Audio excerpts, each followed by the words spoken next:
দুর্নীতি ঘুষ বাণিজ্য বন্ধ করতে হবে, একেবারে বন্ধ করতে হবে।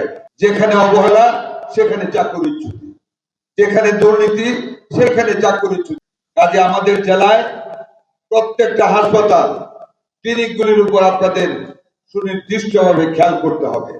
লেবার রুম প্রতিস্থাপন করতে হবে। নিয়োগকৃত ডাক্তাররা প্র্যাকটিস করে কিনা, তাদের অভিজ্ঞতা আছে কিনা সিজারিয়ান করতে বা অপারেশন করতে আপনাদের খেয়াল করতে হবে। সিভিল সার্জন সাহেব প্রত্যেকটা ক্লিনিক জেলা প্রশাসক ম্যাজিস্ট্রেটদের নিয়ে আপনাকে ভিজিট করতে হবে। সিভিল সার্জনের অফিসগুলো কাজে ইউটু মোট উপজেলা অনেকবার বলেছি, এখন থেকে কিন্তু আর বলবো না। আমরা বলেছি ওই মিটিং এ আপনাদের সাথে 1 জুলাই থেকে আমাদের কিন্তু ক্লিনিক শুরু হচ্ছে।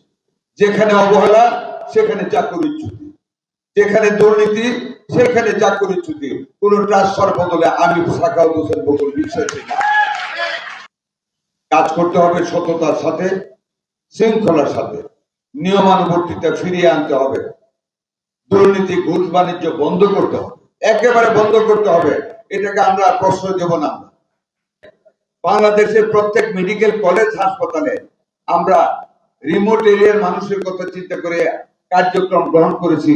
50টা ডায়ালাইসিস মেশিন দিয়ে 50 বেডের ডায়ালাইসিস সেন্টার প্রত্যেক মেডিকেল কলেজ হাসপাতালে করতে যাচ্ছে অল ওভার দ্য কান্ট্রি। শুধু তাই না, প্রত্যেক জেলা হাসপাতালে 10 শয্যা করে 10টা ডায়ালাইসিস মেশিন দিয়ে 10 শয্যা কিডনি ডায়ালাইসিস সেন্টার এই বছরে আমরা স্থাপন করতে যাচ্ছি এবং উদ্বোধন করতে যাচ্ছি। 1 লক্ষ নিয়োগ স্বাস্থ্যকর্মী নিতে যাচ্ছি। 80,000 মহিলা হবে কেয়ার গিভার এবং মিডওয়াইফার নিয়োগ করবে। এই মাসে আমরা অ্যাডভার্টাইজ করতে যাচ্ছি। প্রত্যেক উপজেলায় ইউনিয়নের যে কমিউনিটি হেলথ সেন্টার এইগুলিকে আমরা নতুন ভাবে সংস্কার করে ডাক্তার এবং স্বাস্থ্যকর্মী দিতে যাচ্ছি। প্রত্যেক ফ্যামিলি প্ল্যানিং সেন্টারকে উন্নত করতে যাচ্ছি। পিপিপি হয়ে যাচ্ছে, টেন্ডারে চলে যাব, কাজ হবে। আমরা টেকনিশিয়ান পর্যন্ত আমরা দিয়ে দিচ্ছি ইনশাআল্লাহ। আমরা এই বছরে একটা বিপ্লবের সূচনা করতে চাই স্বাস্থ্য খাতে।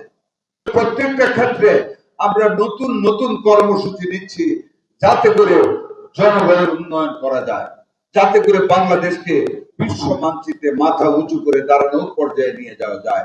জনাব তারেক রহমানের নেতৃত্বে আপনারা আমাদেরকে সহযোগিতা করবেন ইনশাআল্লাহ। আমাদের নেতা জনাব তারেক রহমানের নেতৃত্বে আমরা সার্বিক কার্যক্রম গ্রহণ করেছি। আমাদের বাজেট এবারের কোনো টাকার বাজেট না, আদর্শের বাজেট। প্রত্যেকটা আদর্শকে আমরা টাকা দিয়ে বাস্তবায়িত করব দুর্নীতিমুক্ত ভাবে। কারণ আমাদের রাজনৈতিক একটা ইতিহাস রয়েছে, আমাদের রাজনীতির একটা আদর্শ রয়েছে।